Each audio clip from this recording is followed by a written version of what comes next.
The crystal chandeliers above sparkled like fallen stars as the music faded into uneasy silence. The grand ballroom, once alive with laughter and champagne toasts, froze in a moment of disbelief. The woman in the wheelchair trembled, her diamond necklace catching the light as her voice cracked through the tense air. "Please, don't hurt me. I can't walk." Her plea wasn't just out of fear, it was the sound of years of buried pain suddenly escaping into the open. And as everyone turned toward her, the janitor, the quiet man who mopped floors in the background every evening, finally dropped his broom and stepped forward, his eyes dark with a secret that would change everything. If you believe in kindness, forgiveness, and second chances, then please like, comment, share, and subscribe to American Folktales, because sometimes, even the people we overlook carry the greatest stories of redemption. Her name was Clara Winslow, a woman who had climbed the jagged ladder of corporate power with bruised hands and an iron will. At 38, she was the CEO of Winslow Dynamics, one of the most prestigious tech firms in the city. To the world, she was a symbol of brilliance and strength, a woman who conquered boardrooms and broke barriers. But behind the elegance and sharp confidence, Clara carried a quiet torment that no one ever saw. An accident 3 years ago had left her paralyzed from the waist down. The car crash had taken not only her ability to walk but also her faith in humanity. Her fiancé had left her weeks after the accident, and colleagues who once admired her brilliance now whispered behind her back, treating her success as sympathy rather than skill. Clara buried her pain under designer suits and business awards, never letting the world see her weakness. But there was one place where her walls would crack, late at night in the glass tower of her company, when she was alone, staring at the empty skyline, wondering if power meant anything without peace. That night, the company was hosting its annual gala, an event Clara dreaded but couldn't avoid. The ballroom shimmered with wealth, filled with faces smiling out of ambition rather than affection. Her wheelchair glided across the polished marble as she exchanged polite smiles, but every handshake felt hollow.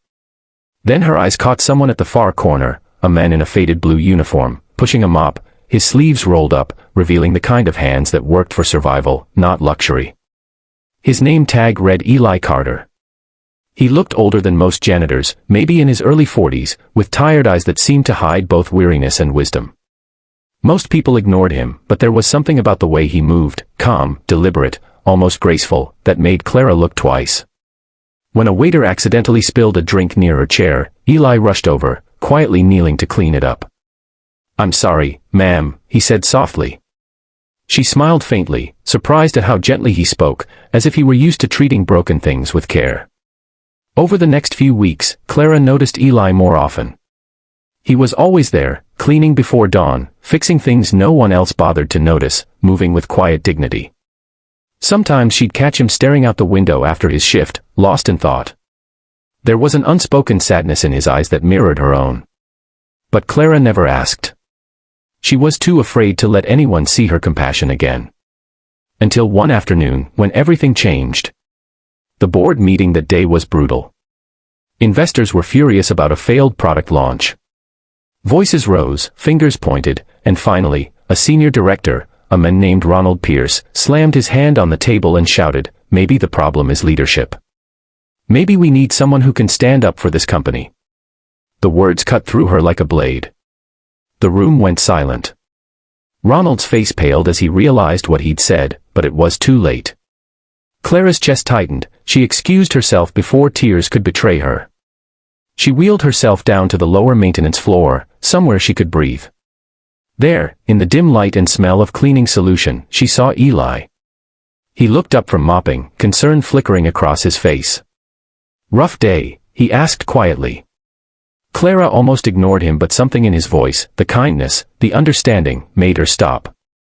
The floodgates opened. She told him everything. About the accident, the pain, the loneliness, the weight of pretending she was fine. He listened in silence, never interrupting, never judging. When she finally paused, Eli said something she didn't expect, "You don't have to stand to rise again." His words lingered with her for days. For the first time in years, Clara felt seen, not as a CEO, not as a symbol, but as a person. She began talking to Eli more often, sharing coffee breaks in quiet corners, laughing about small things she hadn't laughed at in years. She even noticed her company slowly shifting, her compassion for employees grew, and so did their loyalty. It was as if Eli's quiet wisdom had breathed humanity back into her cold empire. But every time she asked him about his own life, he deflected. Nothing worth telling, he'd say. Just trying to make things right. Then came the night of the confrontation, the night the truth came out. The gala was in full swing when security rushed to Clara, whispering that a man had been seen near the vault storage area. Theft was suspected. When she arrived at the scene, she froze. It was Eli, holding a small velvet box. Security surrounded him. Clara's heart broke in disbelief. "Why?" she whispered. Eli looked at her, eyes heavy with guilt. "Because it belonged to you," he said quietly, opening the box to reveal a locket, her mother's locket, lost in the car crash years ago. "I found it," he continued, "at the site of your accident." The room erupted in confusion. Guests whispered, guards tightened their grip. "You were there?" she asked, trembling.